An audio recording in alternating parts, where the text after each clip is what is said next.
Hello friends, last time हमने इस chapter के सभी थियरीज कर दिए।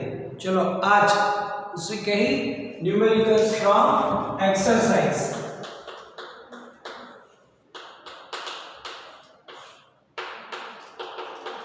Number 1, read the question carefully.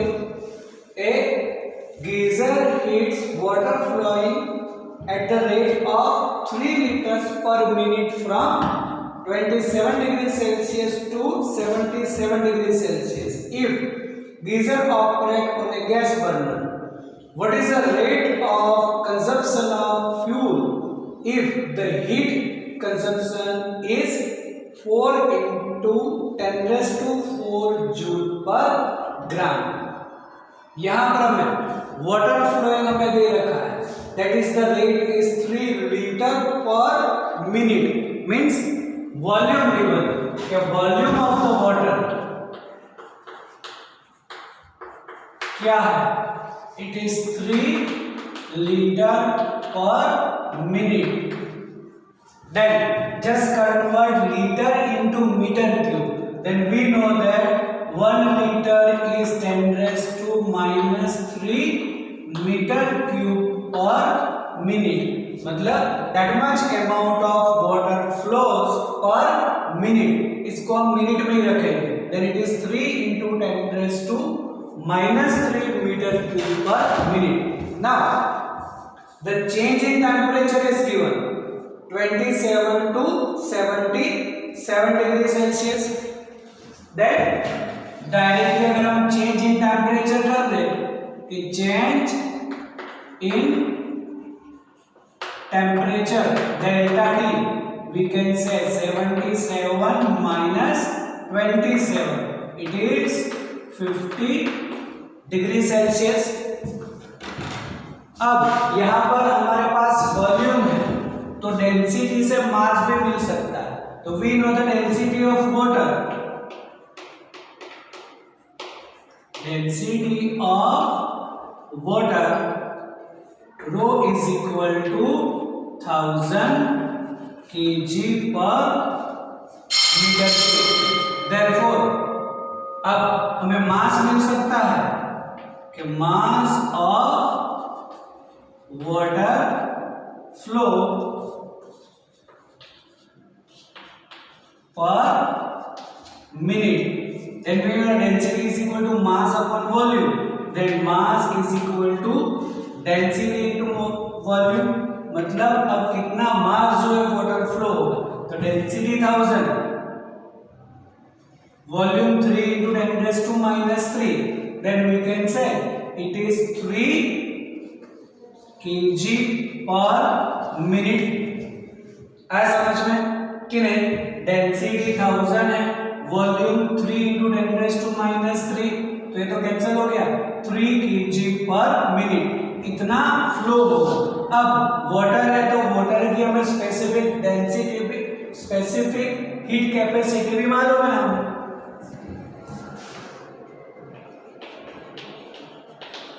Specific heat capacity of water, जिसको हम ऐसे C से लिखेंगे, and we know that it is 4.18 10 raised to 3 joule per kg kelvin. तब हमें अमाउंट ऑफ हीट मिल जाएगा, therefore amount of heat Q is equal to mc delta T। मास हमारे पास है 3, स्पेसिफिक हीट है 4.18 10 raised to 3, change in temperature given है 50, just calculate it, मैंने calculation कर रखी है, तुम कर दो, it is 63 10 raised to 4।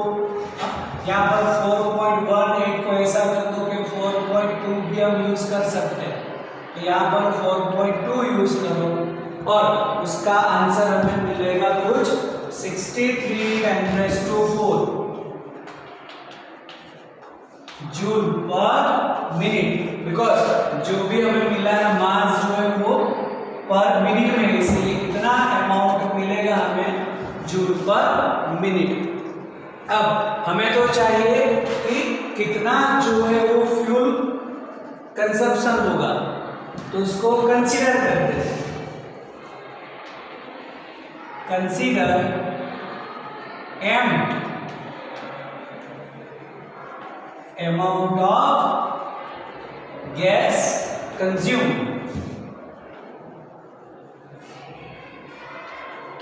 per minute, या फिर यहां पर हमने इसको m लिखा है तो इसको m डैश से लिखो तो भी चले।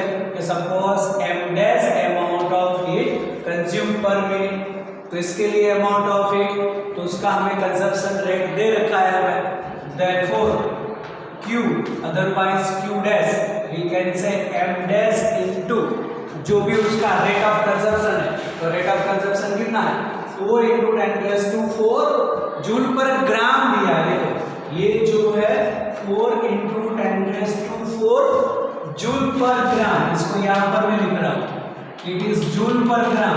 हमारा जो भी यूनिट है वो किलोग्राम में होना चाहिए, तो ग्राम मतलब 10⁻³ kg होगा, नीचे ऊपर ले जाएंगे तो +3 मतलब 10⁻⁷ हो जाएगा, मतलब 4 × 10⁴ की जगह पर क्या लिखूं मैं 4 × 10⁷ आ रहा है समझ में, 4 × 10⁷ जूल पर केजी, क्योंकि ग्राम होगा 10⁻³ वो डिनोमिनेटर में, ऊपर जाएगा तो +3 मतलब 4 × 10⁷ जूल पर केजी। बस इन दोनों को कंपेयर कर देते हैं। Now Q is equal to Q dash means 63 10⁴ is equal to m dash 4 × 10⁷. Therefore, what about the m dash? 63 10⁴ divided by 4 × 10⁷. अब इसकी कैलकुलेशन कर दो, ये कुछ तुम्हें मिलेगा 15.75 10⁻³ 15.75 10⁻³ kg/minute. You can convert in gram also. तो अगर ये 15.75 10⁻³ kg/minute है, अगर उसको तुम्हें लिखना है तो m dash is equal to 15.75 10⁻², ये हो जाएगा 10⁻³ तो ये तो निकल जाएगा 10⁻⁻3, इट इज ग्राम पर मिनट। तो इतना जो भी है वो मास कंज्यूम होगा 15.75 ग्राम पर मिनट। ओके, वीडियो पॉज करके लिख दो, इतना कंप्लीट करो। ओके, नेक्स्ट नंबर 2 12.2 क्या है उसमें, what amount of heat must be supplied to 2 × 10⁻² kg of nitrogen at room temperature to rise its temperature by 45 degrees Celsius at constant pressure. The molecular mass given for the nitrogen 28 और R की value दे रखी है कुछ 8.3 joule पर मोल kelvin. Our interest to calculate amount of heat required, और इसमें भी हमें नाइट्रोजन गैस के लिए बोला है। Then amount of heat required for the gas, ऐसा अगर हम लिखते हैं कि amount of heat required to raise the temperature Q is equal to, जैसे हम फॉर्मूला लिखते हैं mc डेल्टा टी, गैस के लिए हमें लिखना पड़ेगा म्यू, और for the constant pressure it is mu cp delta T. Okay, तो अब यहाँ पर हमें कैलकुलेट करना पड़ेगा what is mu what is cp, delta T तो मिल जाएगा, then here mu mole number, तो मोल नंबर कैसे मिलेंगे हमें, इसको बोल सकते हैं मास डिवाइडेड बाय तो देखो मास हमें गिवन है कितना है 2 × 10⁻² kg और मोलिकुलर मास कितना है 28 ग्राम बोलेंगे तो ये होगा 2 × 10⁻² और जो मोलिकुलर मास दे रखा होता है हमें 28 वो ग्राम में होता है मतलब it is 10⁻³ kg. Then what we can say about the mole number 1/14 और ये ऊपर आएगा then +3 -2 10 तो इसको ऐसा बोल सकते हैं 10/14 okay and about Cp the molar specific constant pressure अब इससे रिलेटेड हमारे पास वैल्यू है उसकी इक्वेशन है एंड नाइट्रोजन गैस दे रखा है इट इज डायटोमिक तो डायटोमिक के लिए Cp क्या है इट इज 7/2R याद करो इसको हमने पूरा थियरी में कर रखा है ये देन प्लस द वैल्यू और डेल्टा टी तो चेंज इन टेम्परेचर है हमारे पास कहां से कहां तक from room temperature to 45 degree Celsius तो यहां पर रेज द टेम्परेचर 45 बोला then change in temperature is 45 सब वैल्यूज रख दो therefore q is equal to mu Cp delta T therefore it is 10/14 7/2R and 45 then 10 × 7 × R means 8.3 45 divided by 14 × 2 करो calculation इसकी और वो तुम्हें मिलेगा 934.5 और आंसर होगा जूल में ओके ये कैलकुलेशन तुम्हें कर देनी है चलो वीडियो पॉज करके लिख दो इतना कंप्लीट करो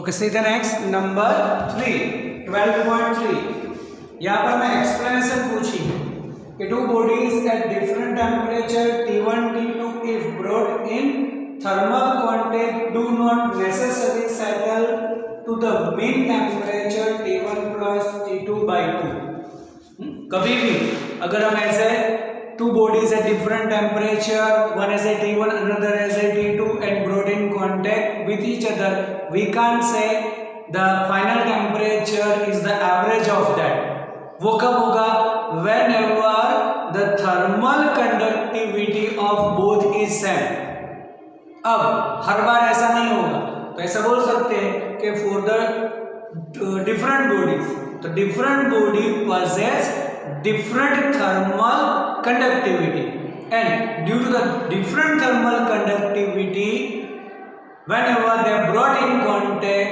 the final temperature it is not necessary that T1 plus T2/2 it is possible whenever the thermal conductivity of both is same okay अगर thermal conductivity same दे रखी है तो T1 plus T2/2 हो सकता है बाकी हर केस में ऐसा जरूरी नहीं ऐसा लिख सकते हैं चलो सेकंड क्या है द कूलेंट इन केमिकल और nuclear plant liquid used to prevent the different parts of plant for getting too hot should have high specificity मतलब स्पेशली न्यूक्लियर रिएक्टर की बात करें हम तो न्यूक्लियर रिएक्टर में ऐसे बहुत energy abundant amount of energy produced due to the nuclear chain reaction occurs in reactor तो ऐसे ज्यादा अमाउंट में एनर्जी प्रोड्यूस होती है तब उसका टेम्परेचर डाउन करने के लिए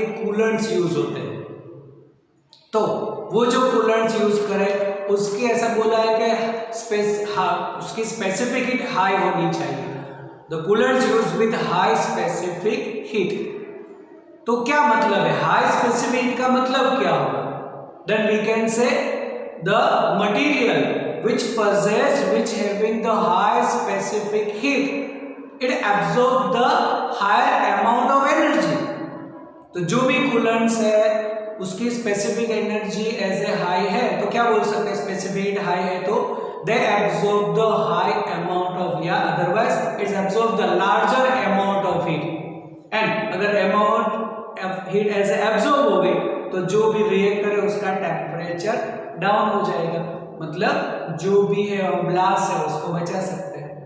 तो उसके रीजन में लिख देना है the material which possess high specific heat it absorb large amount of energy, and using this we can decrease the temperature of nuclear reactor. Okay, chalo number 3, air pressure in car tire increase during the driving. जैसे हम drive करते हैं अंदर pressure increase होता है, तो क्यों increase होगा, तो अब उसके लिए उसका वॉल्यूम सोचो, तो वॉल्यूम तो एक ही रहेगा। अगर कार एज ए जो भी हमने एयर भर रखी है टायर के अंदर, ट्यूब के अंदर, तो उसका वॉल्यूम तो सेम रहेगा। ओके, अब जैसे वो मोशन में आएगी तो मोशन में क्या होगा, उसके अंदर से जो भी एयर फ्रिक्शन, जो भी एयर है उसके मोलिक्यूल्स कोलाइड होंगे, फ्रिक्शन होगा, एंड फ्रिक्शन की वजह से टेम्परेचर इंक्रीज होगा। And we know the formula of ideal gas, PV is equal to mu RT. A volume constant, ये तो constant है, then we can say pressure is directly proportional to the temperature. During motion, due to the frictional force exerted, या due to the collision of air molecules, temperature increases. Ultimately, pressure inside of the tire increases. Okay, फिर ऐसा लिखा है climate of harbor town is more temperature than to town in desert at the same latitude. अब जो भी ऐसे हम बोले कि हार्बर प्लेसेस मतलब नियर टू द ओशियन, तब ओशियन के नियरर है, तो ओशियन में क्या होता है, जो भी उसमें कंटिन्यूअसली सन रेज जो गिरेगी उसकी वजह से वहां पर जो वाटर मॉलिक्यूल्स प्रेजेंट होते हैं। तो इन हार्बर प्लेस मतलब nearer to the sea place the water vapour is mix in a atmosphere.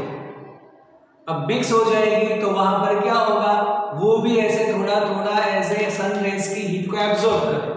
अब एब्जॉर्ब करेगा तो क्या होगा, द टेम्परेचर इंक्रीजेस, इसीलिए वहां पर थोड़ी हमें ऐसे हार्बर प्लेसेस पर थोड़ी ऐसे गर्मी लगेगी compare to the desert. Desert में क्या होगा, एयर तो ड्राई रहेगी तो वाटर तो मिक्स होगा नहीं, तो कंपेरेटिवली हमें वहां पर थोड़ी गर्मी कम लग सकती comparing to the harbour places. Okay, चलो नंबर 4, 12.4 क्या दिया है, a cylinder with movable piston contain 3 moles of hydrogen at standard temperature and pressure. The wall of the cylinder are made as insulator and the piston is insulated having pipes of standard.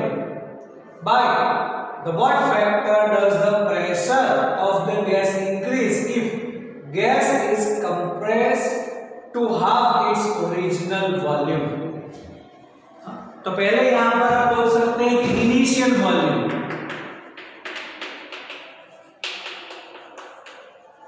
तो initial volume V, then final volume क्या होगा, हमें बोल रखा है V/2, मतलब initial volume V1 as a V बोलो और final volume V2 is equal to V/2। अब यहाँ पर जो भी ऐसे जो भी वॉल्स है वो सब बोल रखा है इट इज एडियाबैटिक, मतलब non conducting wall, it is adiabatic wall. तो प्रोसेस कौन सी हो जाएगी, it is adiabatic process. Okay, अब एडियाबैटिक प्रोसेस के लिए हमारे पास फॉर्मूला है और जिसमें बोल रखा है कि कितना है, it contains 3 mole of hydrogen. तो हाइड्रोजन कौन सा है, डायटोमिक गैस। अब डायटोमिक गैस के लिए हमें गेमा मतलब बोल सकते हैं हम Cp/Cv। कैसे बोल सकते हैं कि 4 डायटोमिक गैस, गेमा जो आएगा वो हम बोल सकते हैं Cp/Cv। तो कितना होगा डायटोमिकली, अभी हमने बोला था 7/2 ROC, Cv होगा 5R/2, इसका मतलब ये हो जाएगा 7/5, क्योंकि ये होगा 7R/2, ये 5R/2, R और 2 तो कैंसिल, इट इज 7/5। अब यहां पर बोलेंगे एडियाबैटिक प्रोसेस, तो 4 एडियाबैटिक प्रोसेस क्या लिखेंगे, PV raise to gamma constant means P1 V1 raise to gamma is equal to P2 V2 raise to gamma, और हमें चाहिए इसका फाइनल प्रेशर चाहिए, क्योंकि इनिशियल प्रेशर है तो फाइनल प्रेशर कितना होगा, मतलब P2 कैलकुलेट करना, तो P2 को सब्जेक्ट करें, then P1 we can say V1 by V2 raise to gamma. Okay, अब P2 P1 V1 V है और V2 क्या है, इट इज V/2, मतलब डिनोमिनेटर से denominator in numerator, then P1 it is 2 raise to gamma. चलो initial pressure कितना दिया, तो इनिशियल प्रेशर जो है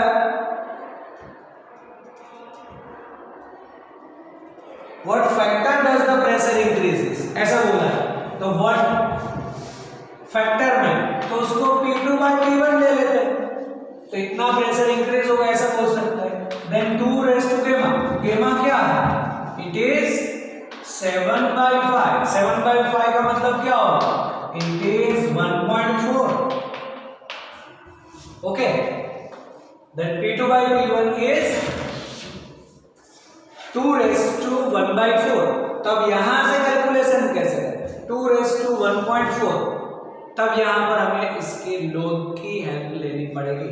ओके, देन ऐसा बोल सकते हैं कि log P2/P1 is equal to, अगर यहां पर लॉग अप्लाई करेंगे तो क्या होगा, 1.4 आ गए, और log 2 की वैल्यू तो याद रखो ऑलवेज, इट इज 0.3010,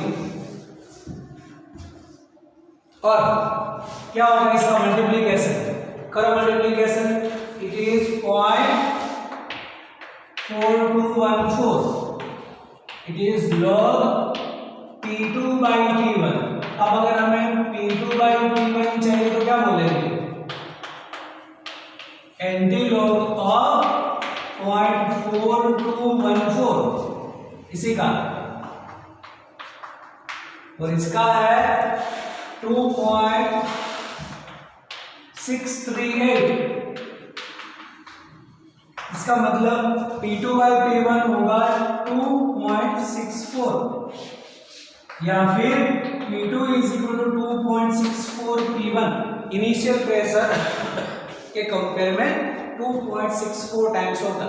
अब ये जो लॉग है इसको तुम कैलकुलेटर में भी देख सकते हो, तो कैलकुलेटर में प्रोसेस क्या होगी लॉग की, तो याद करो यहां पर कि कैलकुलेटर के अंदर भी तुम log 2 की वैल्यू देख सकते हो, याद करो, और वही मिलेगा तुम्हें।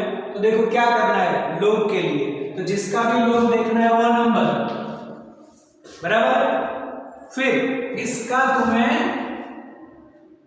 रूट लेना है 13 टाइम्स, मतलब 13 टाइम्स ऐसे रूट जो है वो प्रेस करो, जो वैल्यू है जिसका रूट लेना है वो वैल्यू लिख के 13 टाइम्स रूट प्रेस करो, फिर इसमें -1 कर दो, जो वैल्यू आती है 13 टाइम्स लेकर -1, और फिर उसमें मल्टीप्लाई करो 3558, जो मिलेगा आंसर वो तुम्हें 0.3010 के नियरर वैल्यू मिलेगी, इट इज 0.3010।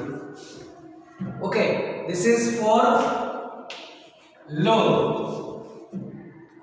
अब exactly opposite process for antilog, antilog भी हम देख सकते हैं, किसका हमें एंटीलॉग देखना है 0.4214 का, तो वो वैल्यू लिखो। हाँ, फिर उसमें डिवाइड करो 3558, मतलब एंटी लॉग के लिए ऐसे प्रोसेस रिवर्स जाएगा, जो वैल्यू है उसमें डिवाइड करेंगे, डिवाइडेड बाय 3558, जो वैल्यू मिले उसमें +1 करेंगे।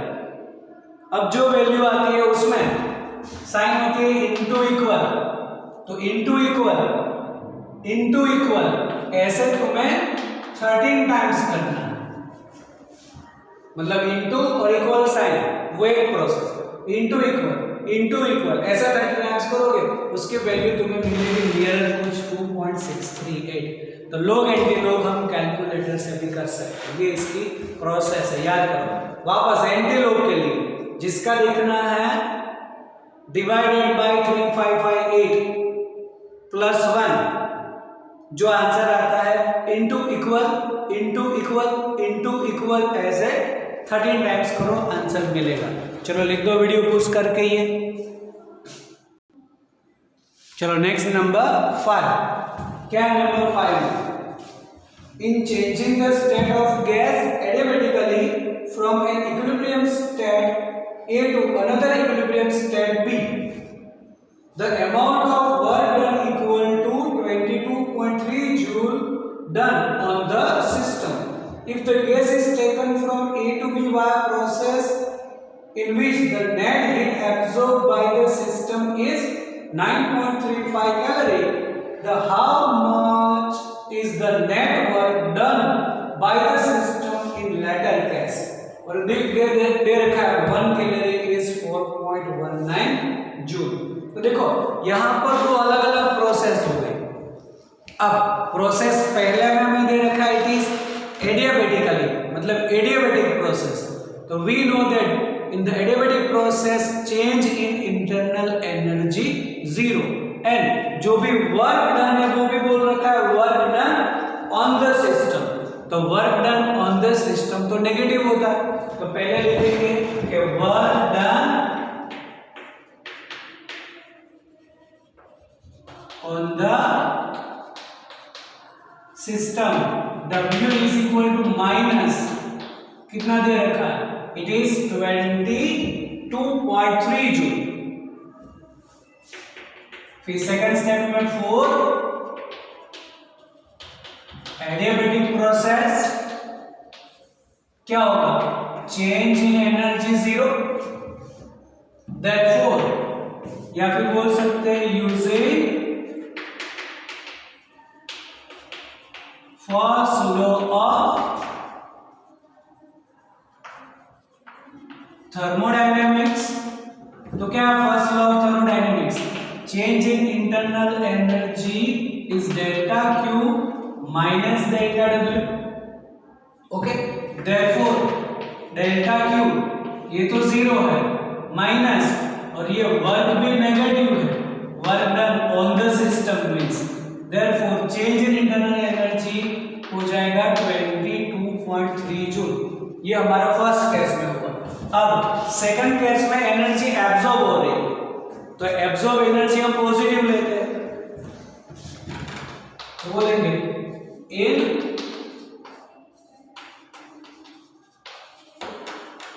second case amount of energy absorbed delta Q कितना दे रखा है, it is 9.35 कैलोरी, 9.35 कैलोरी है। यहाँ तो आंसर जूल में है, इसीलिए दे रखा है कि 1 कैलोरी इज 4.19 जूल। ओके, इसकी कैलकुलेशन कर दो, ये होगा 39.18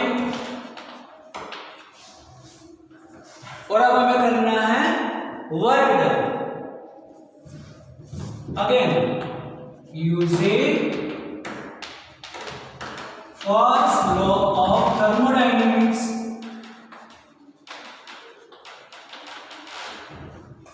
delta U is equal to delta Q minus delta W। Work done करना है, then delta W is minus delta U. Delta Q क्या है? It is 39.18 minus change in internal energy 22.3, क्योंकि चेंज इन इंटरनल एनर्जी तो same ही रहेगी, कोई भी केस होगा। देन माइनस करो, इसका डिफरेंस ले लो, इट इज 16.9। अब यहां पर वर्क डन पॉजिटिव हुआ है, इसीलिए हम बोल सकते हैं work done by the system. Therefore बोल सकते हैं वर्क डन